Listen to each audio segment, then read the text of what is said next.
మరికొన్ని గంటల్లో లోక్సభ ఓట్ల లెక్కింపు ప్రక్రియ ప్రారంభం కానుంది. ఓట్ల లెక్కింపుకు అన్ని భద్రతా ఏర్పాటు చేశారు. హైదరాబాద్ లోక్సభలోని 7 నియోజకవర్గంలో కౌంటింగ్ ఉదయం 8 గంటలకు ప్రారంభం కానుంది. మూడంచెల భద్రత నేపథ్యంలో ఎక్కడా ఎలాంటి అవాంఛనీయ సంఘటన చోటు చేసుకోకుండా పోలీసులు ఏర్పాట్లు చేశారు.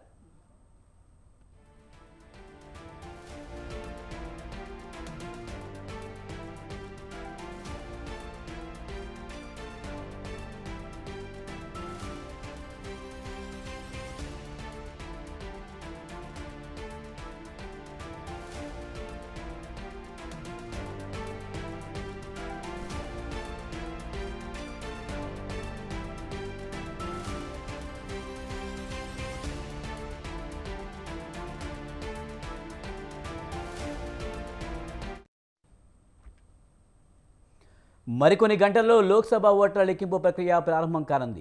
ఓట్ల లెక్కింపునకు అన్ని భద్రతా ఏర్పాటు చేశారు. హైదరాబాద్ లోక్సభలోని 7 నియోజకవర్గాల్లోని కౌంటింగ్ ఉదయం 8 గంటలకు ప్రారంభం కానుంది.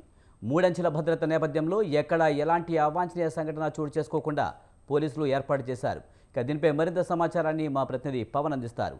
పవన్, సార్వత్రిక ఎన్నికల కౌంటింగ్ ప్రక్రియ మరికొద్ది గంటల్లోనే ప్రారంభం కానుంది. అధికారులు ఎలాంటి ఏర్పాట్లు చేశారు?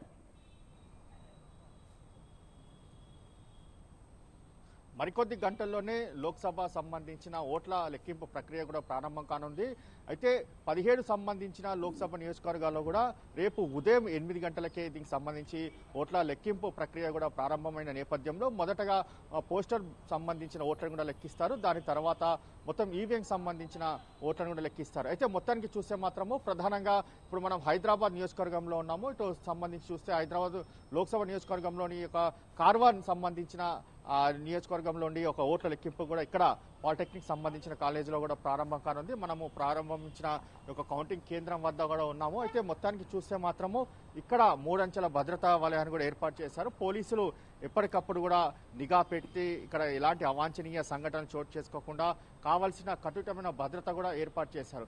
మొత్తానికి చూస్తే ఓవరాల్గా అంటే రేపు ఉదయం 8 గంటలకు ప్రారంభమై ఒక కౌంటింగ్ కేంద్రానికి సంబంధించి ఎప్పటికప్పుడు రిటర్నింగ్ అధికారి కావచ్చు, అంతేకాకుండా దీనికి సంబంధించిన అధికారులు ఎప్పటికప్పుడు పర్యవేక్షిస్తారు. సీసీ కెమెరాలను కూడా ప్రత్యేకంగా ఏర్పాట్లను కూడా పూర్తి చేశారు. అయితే మొదటగా చూస్తే మాత్రము ఏజెంట్లు ఎవరైతే వస్తారో వారికి సంబంధించి బ్రీత్ ఎనలైజర్ కూడా టెస్ట్ చేసి మరి మద్యం తాగితే మాత్రం వారిని లోపలికి అనుమతించారు. బ్రీతింగ్ ఎనలైజర్ చేసిన దాని తర్వాత ఏజెంట్లను కూడా లోపలికి పంపిస్తారు. దాని తర్వాత ఎలాంటి ఫోన్స్ కానీ అంతేకాకుండా ఎలక్ట్రానిక్ సంబంధించిన వస్తువులు కానీ లోపలికి అనుమతించమని చెప్పి కూడా ప్రధానంగా ఇప్పటికే ఇటు రిటర్నింగ్ సంబంధించిన అధికారులు కూడా ఆదేశాలు కూడా ఇచ్చారు. అయితే రేపు మధ్యాహ్నం వరకు కూడా ఈ యొక్క కౌంటింగ్ ప్రక్రియ పూర్తయ్యే అవకాశం కూడా కనిపిస్తుంది. ఎందుకంటే ఉదయం 8 గంటలకు ప్రారంభమైన ఓట్ల లెక్కింపు మధ్యాహ్నం 3 గంటల తర్వాత కూడా పూర్తిగా దీనికి సంబంధించి ముగిసే అవకాశం కూడా కనిపిస్తుంది. అయితే ఇప్పటికే హైదరాబాద్ నియోజకవర్గంలో చూస్తే యాకత్పురాలో 25 సంబంధించిన టేబుల్స్ ఏర్పాటు చేశారు. అక్కడ మాత్రము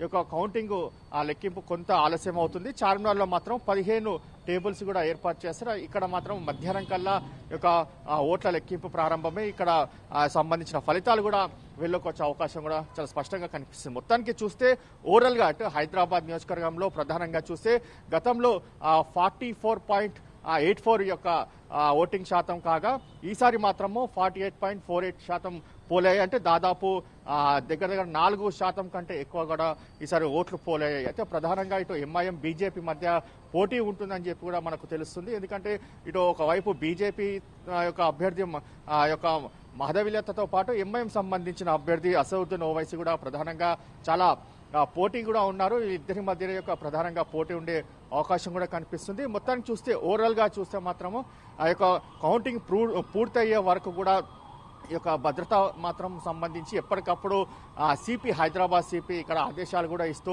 ఇక్కడ ఒక ఏసీపీ స్థాయి అధికారి కూడా పర్యవేక్షిస్తుంటారు. ఎందుకంటే ఏసీపీ స్థాయి అధికారి ఎక్కడ ఎలాంటి అవాంఛనీయ సంఘటన చోటు చేసుకోకుండా కావాల్సిన ఏర్పాట్లు కూడా పూర్తి చేసిన దాని తర్వాత ఎవరైనా మాత్రం అసాంఘిక కార్యకలాపాలకు పడితే మాత్రము వారిపైన కఠిన చర్యలు తీసుకుంటాము. అంతేకాకుండా వారిపైన కేసులు కూడా నమోదు చేస్తాం. ఎందుకంటే ఈసారి చాలా పకడ్బందీ వాతావరణంలో ఓట్ల లెక్కింపు ఉంటుంది కాబట్టి లోక్సభకు సంబంధించి ఎవరు కూడా ఆ యొక్క ఉల్లంఘించరాదు. ఏదైతే ఆంక్షలు పెట్టారో ఆ ఆంక్షల నేపథ్యంలోనే నడుచుకోవాలి. ఎందుకంటే దీనికి సంబంధించి ప్రశాంత వాతావరణంలో కొనసాగేందుకు కూడా పోలీసులకు ప్రతి ఒక్కరు కూడా సహకరించాలి. అంతేకాకుండా ఓట్ల లెక్కింపు సంబంధించిన సిబ్బందికి కూడా పూర్తిగా సహకరించాలి. ఒకవేళ సిబ్బందితో గొడవ పడితే కూడా వారిపైన చర్యలు తీసుకుంటామని చెప్పి కూడా మరోవైపు చెప్తున్న పరిస్థితి కనిపిస్తుంది.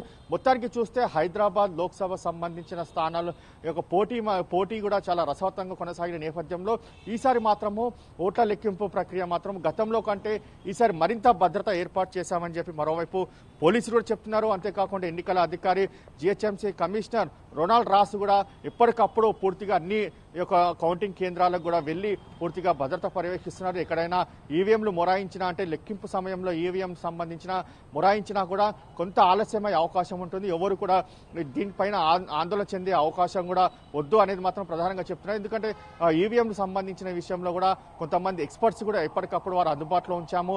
ఏదైనా సమస్య ఉంటే ఈవీఎంలు కూడా వెంటనే అక్కడ ఎక్స్పర్ట్స్ కూడా వాటిని పూర్తిగా సమస్యను కూడా తొలగించేందుకు కూడా ఉంటారని మాత్రం ప్రధానంగా ఇప్పటికీ దీనికి సంబంధించి అన్ని విషయాలు కూడా చెప్తున్న పరిస్థితి కనిపిస్తుంది. ఓవరాల్ గా చూస్తే మాత్రం లోక్సభలో అన్ని ఎక్కడ ఎలాంటి అవాంఛనీయ సంఘటన చోటు చేసుకోకుండా ప్రధానంగా పోలీసులు కావాల్సిన భద్రత కూడా ఏర్పాటు చేశారు. Right, thank you Pawan.